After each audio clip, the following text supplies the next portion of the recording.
Hello everyone, my name is Nidhi Arora. And myself Simran Tandon. आज हम बात करने जा रहे हैं इस वीडियो में डिनायल्स के कुछ पैटर्न्स के बारे में जिसके कारण ये बीमारी बढ़ती आई है।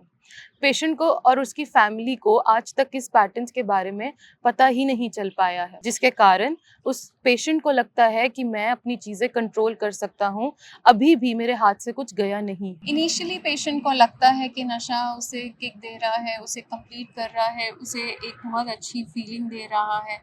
और जैसे जैसे बीमारी बढ़ती है तो उसे लगता है कि नशे के बिना वो नॉर्मल फील ही नहीं कर सकता, और इस तरह से वो अपनी रियलिटी को, सच्चाई को यानी तोड़ता मरोड़ता रहता है। उसे लगता है कि चीज़ें अभी भी उसके कंट्रोल में है, कुछ उतना ख़राब नहीं हुआ, तो उसका ये डिनाइल बढ़ता ही रहता है। सो फर्स्ट डिनायल पैटर्न है एब्सोल्यूट डिनायल। एब्सोल्यूट मतलब बिल्कुल मानना ही ना कि मुझे कोई बीमारी है या मैं एडिक्ट हूँ, कि मेरी जिंदगी में कोई दिक्कत वाली बात नहीं है, मैं एडिक्ट कभी हो ही नहीं सकता।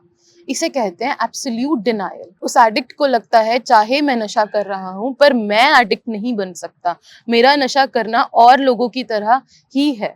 तो इस तरीके से, इस बिलीव से उसकी डिनायल बढ़ती रहती है और बीमारी अपनी नेक्स्ट चरम सीमा पे पहुंचती रहती है। बल्कि वो अपनी फैमिली को भी बिल्कुल ना कर देता है कि मेरी लाइफ में ये नशा मुझे दिक्कत दे ही नहीं रहा। अगला एक डिनाइल पैटर्न है जिसे हम कहते हैं कंट्रोल फॉलिसी।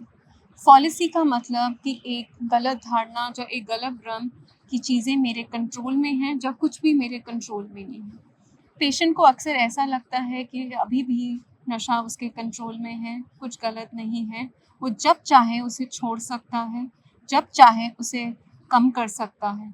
जहाँ वो उसको बिल्कुल अंडर एस्टिमेट कर देता है कंट्रोल पॉलिसी में कि उसका कुछ भी नहीं हो सकता, जितनी मर्जी कोशिश कर ले वो नशा छोड़ ही नहीं सकता। उसकी फैमिली में, उसके जीन्स में ही ये प्रॉब्लम है। Another common patterns of denial is minimization and comparing, जिसके अंदर हमारे पेशेंट को ये लगता है कि मेरी शराब ज़्यादा नहीं हुई, या फिर मैं कौन सा चिट्टा लगा रहा हूँ, मैं कौन सा ओपीएम का रोज़ यूज़ कर रहा हूँ।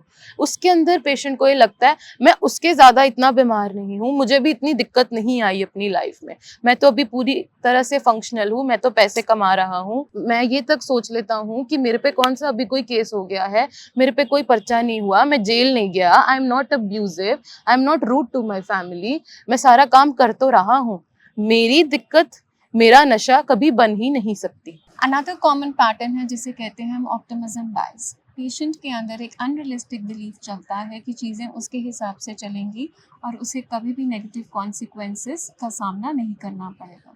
उसे लगता है वो स्लिपरी दोस्तों के बीच में जाएगा पर नशा नहीं करेगा। उसे लगता है वो बार में जाएगा पर वो ड्रिंक नहीं करेगा। वो कभी कभी तो पी ही सकता है। जहाँ उन्हें लगता है कि वो हेरोइन छोड़ के अल्कोहल तो कभी कभार ले ही सकते हैं। जहाँ हमारे गैम्बलिंग के पेशेंट्स को लगता है कि बस एक बार और गैम्बल करेंगे सिर्फ एक जीत के लिए। तो ये अनरियलिस्टिक बिलीफ उनके साथ चलती रहती है, जिसे हम डिनाइल का पैटर्न ही कहते हैं। Next pattern of denial is rationalising denial, जिसके अंदर मैम पेशेंट को लगता है कि मैं इसीलिए पी रहा हूँ क्योंकि मुझे घर से बहुत दुख मिल रहा है, मेरी फैमिली, मेरा काम मुझे तंगी दे रहा है, इसलिए मैं कुछ टाइम के लिए इंजॉय करने के लिए नशा कर सकता हूँ और इसमें कुछ खराबी नहीं है। और कभी कभी पेशेंट को ये लगता है कि मैं नशा इसलिए कर रहा हूँ क्योंकि मेरी जिंदगी में काफ़ी तकलीफें हैं जिसके वजह से मुझे खुश रहने का हक है और मैं नशा कर सकता हूँ। सर ऐसा भी देखा है, क्योंकि एडिक्शन तो बिना ब्लेम गेम के चल ही नहीं सकती। तो एक एडिक्ट को, एक अल्कोहलिक को अपने नशे को प्रोटेक्ट करने के लिए हमेशा दूसरों पे ब्लेम डालना ही अच्छा लगता है।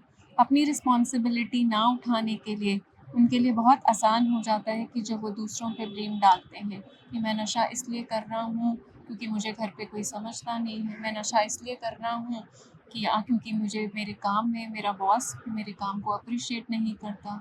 मैम आजकल तो ये भी बहुत कॉमन चीज़ हो गई है कि मेरी कभी कॉलेज में बैक लग गई है, कंपार्टमेंट आ गई है, और if I have failed in any of the subject, तो कभी सिगरेट पी लेना या फिर कोई भी नशे का ऐसा सब्सटेंस ले लेना कि जिसकी वजह से मैं अपने आप को सुकून महसूस करा पाऊँ। तो ऐसा कोई भी रीज़न दे सकते हैं जहाँ हम अपने नशे को करने के लिए जस्टिफ़ाई कर सकते हैं। अक्सर इस भी स्टेटमेंट दिया जाता है कि तुम मेरी जगह होते तो तुम्हें पता लगता। बिल्कुल। तुम्हारी लाइफ़ में इतनी प्रॉब्लम होती तो तुम्हें पता लगता। मैम कई बार ये भी देखा गया है कि पेशेंट एक डेमोक्रेटिक स्टेट में भी आ जाता है कि it's my life, it's my way, और कभी-कभी ये भी सेंटेंस हमारा पेशेंट बोल देता है अपने फैमिली मेंबर्स को कि क्या तुम्हें मेरी खुशी बर्दाश्त नहीं होती है? और इसके कई बार तो बिल्कुल ऑपोज़िट ही होता है। हमारे कुछ पेशेंट तो अपने होपलेसनेस स्टेज में होते हैं जहाँ वो कहते हैं कि मेरा कुछ भी नहीं हो सकता। मैंने तो इतनी बार इलाज कराया है, ठीक है, मैं ठीक हो ही नहीं सकता। मरना तो सबने ही है, तो पी के मर ही जाएँगे तो आपको क्या प्रॉब्लम है?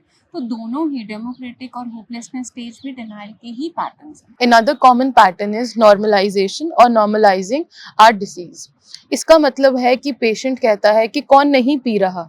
इस ज़माने में तो इट इज़ वेरी कॉमन। आजकल देखा गया है जो कॉलेज जाते हैं स्टूडेंट्स, एंड दे से वेरी नॉर्मली कि it is a social thing, it's very cool, if I drink, if I smoke, it is something जिससे मुझे सोशल एक्सेप्टेंस मिलती है। तो मैं कुछ गलत नहीं कर रहा हूँ, I am doing something which is very normal, और सब करते हैं। Another common pattern is avoidance. बहुत सारे पेशेंट्स या बहुत सारे लोग इस पैटर्न को यूज़ करते हैं to cope up with their negative feelings, negative thoughts, stress, boredom, loneliness, क्योंकि उन्हें अपने इमोशंस को फील नहीं करना, और वो रैशनलाइज करते हैं I drink to quiet my mind, ठीक है, इट मेक्स मी रिलैक्स, मुझे नींद अच्छी आती है, I get normal and I don't experience withdrawals, मैं बोर हो रहा था, कुछ करने के लिए नहीं था, सो इट्स हैपनिंग।